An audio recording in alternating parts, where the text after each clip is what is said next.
Bom dia, pessoal! Na aula passada, a gente conheceu um pouco a respeito dos tipos de substâncias puras e também a respeito das misturas, tanto homogêneas quanto heterogêneas. A gente viu, né, que a mistura heterogênea ela tem uma quantidade diferenciada de fases, né? Ela apresenta mais de uma fase visível, diferente da mistura homogênea. Então, nessa aula 2, nós iremos falar a respeito dos métodos de separação de mistura. Então, quando eu tenho uma mistura e eu quero separar os componentes dessa mistura, eu vou utilizar um método de separação. Nós vamos conhecer que são vários métodos e eles são usados de acordo com o tipo de mistura que você quer fazer a separação dessas substâncias, dos componentes dessa mistura. Então, o primeiro método que a gente vai conhecer é a catação. Ele é um método de separação de mistura que é um método mecânico e ele é baseado na diferença de tamanho e de aspectos visíveis das partículas de uma mistura de sólidos granulados. Um dos sólidos é retido com pinças ou com as mãos. Então, como exemplo, a gente tem uma mistura de feijão e impurezas. Então, na casa de vocês, quando a mãe de vocês está fazendo o processo de catação do feijão, né, para poder colocar na panela, ela está fazendo, né, mesmo que sem saber, muitas vezes, está fazendo um método de separação de mistura, onde vai ser separado, né, por exemplo, os grãos de feijão que são mais adequados, né, para o cozimento e para o consumo, e aqueles grãos que não são adequados. Então, esse método ele é muito comum, né, de ser feito diariamente nas nossas casas. A peneiração. Nesse processo, separa-se grãos menores de maiores com auxílio de uma peneira, conhecido também como tames. Os grãos maiores ficam retidos na peneira e os menores passam pela malha. Então, um exemplo que a gente tem é a separação da areia fina com a areia grossa. Então, se você pegar, por exemplo, uma quantidade de areia e colocar numa peneira e você começar a chacoalhar, fazer o processo de peneiração, vai passar aquelas partículas menores e vão ficar retidas nessa malha da peneira as partículas maiores, né? Então, a gente consegue separar, por exemplo, aí a areia fina da areia grossa. Outro método é a filtração, chamada também de filtração simples, que é o processo usado para separar misturas heterogêneas formadas por um sólido e um líquido ou por um gás e um sólido. Esse processo é feito para obter um produto mais puro de agentes químicos. Então, essa filtração a gente realiza diariamente na nossa casa, né? Quando a gente está preparando um café, então ele é filtrado. O processo de filtração da água, por exemplo, quando a água é colocada dentro de um filtro de barro, por exemplo, vai acontecer esse processo de filtração. Então a gente pode ver o que é nessa imagem. A gente tem uma mistura que está sendo colocada dentro de um funil que tem um filtro. E aí vai ser passado, né, a solução pura e vai ficar retido algumas partículas, que seriam as impurezas.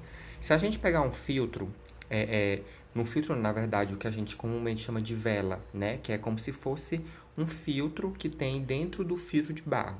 É como se fosse uma substância, né? Uma substância não, um objeto que ele vai reter partículas. Então, se a gente pegar ele e observar, a gente vai ver que ele tem várias partículazinhas, né? Que é justamente aquela sujeira que tem naquela água. Então, o processo de filtração ele tem essa característica de reter impurezas, né? Ele vai reter uma parte mais sólida, né? E vai passar através desse funil a parte mais líquida. Então, por exemplo, a gente coloca o pó do café, né, naquele pano de passar, ou então pode ser no filtro de papel, por exemplo. E quando é colocada a água, vai passar a água, né, com a quantidade da substância, né, que vai ser dissolvida, que é o café, mas só que vai ficar retida aquelas partículas sólidas, né, que a gente chama de borra de café, né, depois que você passou. Então, isso é o processo de filtração. A decantação é um processo utilizado para separar dois tipos de misturas heterogêneas. E a decantação, gente, ela é utilizada mais para separar um líquido do outro. Ele é um método que ele vai se basear, por exemplo, ele vai separar esses líquidos por meio da densidade. Nós já vimos em capítulos anteriores que a densidade está relacionada com o peso. Então, quando você fala, por exemplo, que você pega uma mistura heterogênea de óleo e água e você percebe que o óleo fica em cima, é porque o óleo é menos denso do que a água. É como se o óleo fosse menos pesado do que a água. Então, o que vai acontecer nesse processo aqui? O líquido mais denso permanece na parte inferior do funil, que é um funil de decantação, que é utilizado para fazer esse método, e é escoado controlando-se a abertura por uma torneira. Então, observe na imagem. Esse é um funil de decantação, né, chamado também de funil de bromo, e aí dentro dele, né, vai ser colocado o óleo e a água. Então, passou-se um momento, o óleo vai ficar em cima, porque é menos denso, e a água vai ficar embaixo, porque ela é mais densa. Então, tem essa torneira que a pessoa pode regular a quantidade de líquido que vai passar, e quando se abre essa torneira, vai passar primeiro o quê? O líquido mais denso, ou seja, a água. Então, a água passa e vai ficar retido aquele óleo, né, que vai ser, no caso, o líquido menos denso. Então, vejam que é um processo de separação de mistura heterogênea, mas quando a gente tem dois líquidos de densidades diferenciadas. A separação magnética consiste em separar um ou mais sólidos usando as propriedades magnéticas de um deles. O material magnético é atraído pelo ímã, enquanto que os restantes ficam depositados no recipiente. Então, lá quando a gente estava no nosso primeiro capítulo do livro, a gente falou de um processo que é chamado de imantação. A gente viu que tem alguns tipos de materiais, geralmente são os metais, né, capacidade de serem atraídos por um ímã, né? Então eles possuem imantação. Então veja que nessa imagem aí, nessa primeira a gente tem sal, né, e alguns pregos, e na segunda tem areia e tem alguns pedacinhos de metal. Então, quando é colocado um ímã, o que vai ser atraído por esse ímã é o que possui imantação, é o que possui, no caso, o magnetismo, que vai ser o que? Os metais que estão colocados nesse local aí, né, nessa outra substância. Então, a separação magnética ela vai ser dessa forma. Você vai separar aquilo que tem magnetismo daquele outro material que não possui magnetismo, que não pode ser atraído pelo ímã. Outro processo que a gente tem aqui é a destilação simples. Existe também um processo que é chamado de destilação fracionada, que ele é bem parecido com esse processo aqui, só que ele é especificamente utilizado para separar os componentes do petróleo. Então, do petróleo pode-se fazer, pode-se separar, por exemplo, componentes para fazer querosene, óleo diesel, gasolina. Então, a destilação fracionada é utilizada para separar os componentes do petróleo. Mas aqui, a destilação simples, como é que ela é utilizada?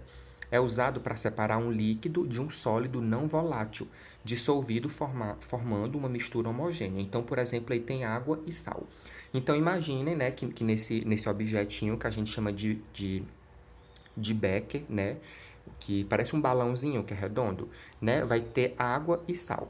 E aí ele vai ser ligado a uma chama, ele vai começar a aquecer até levantar fervura, né? A gente sabe, é meio óbvio que o que vai ferver, né, o que vai ser evaporado primeiro vai ser o quê? A água, né? Porque já que é um líquido, vai ter a capacidade de levantar fervura e começar a evaporar. Diferente do sal, né, que como ele é um sólido, ele vai demorar muito mais para poder evaporar. Ele vai evaporar ele sendo um sólido? Vai. Só que ele vai demorar muito mais até ele atingir o ponto de ebulição dele e ele começar a evaporar. Então essa água ela vai ferver, ela vai evaporar, ela vai passar por esse cano. Tá vendo que nesse cano tem H2O embaixo? Então tá indicando que aí tem água. Só que essa água vai ser no estado gasoso, né? Porque ela vai evaporar e vai passar por esse cano que a gente chama de condensador. Aí vocês vão lembrar, o que é condensação? É a passagem de uma substância, né, de um material que está no estado gasoso para o líquido. Então, vamos só recapitular aqui. Água e sal tá nesse balãozinho de vidro, vai começar a ferver, aí essa água vai levantar fervura, né, vai começar a evaporar. Ela vai passar por esse condensador, então ela vai estar do estado gasoso, passar para o líquido. Aí ela vai cair lá naquele outro balãozinho, tá vendo que tem umas gotinhas caindo lá? Então vai começar a gotejar a água no estado líquido. Quando terminar esse processo, o que vai acontecer? Nesse balãozinho de vidro que eu tenho na esquerda, vai ficar só o sal, que está no estado sólido, e no balãozinho que tem na direita vai ficar só a água que está no estado líquido. Então, vejam que é uma maneira de separar, né, dois materiais que são totalmente diferentes, como o exemplo aí do sal e da água.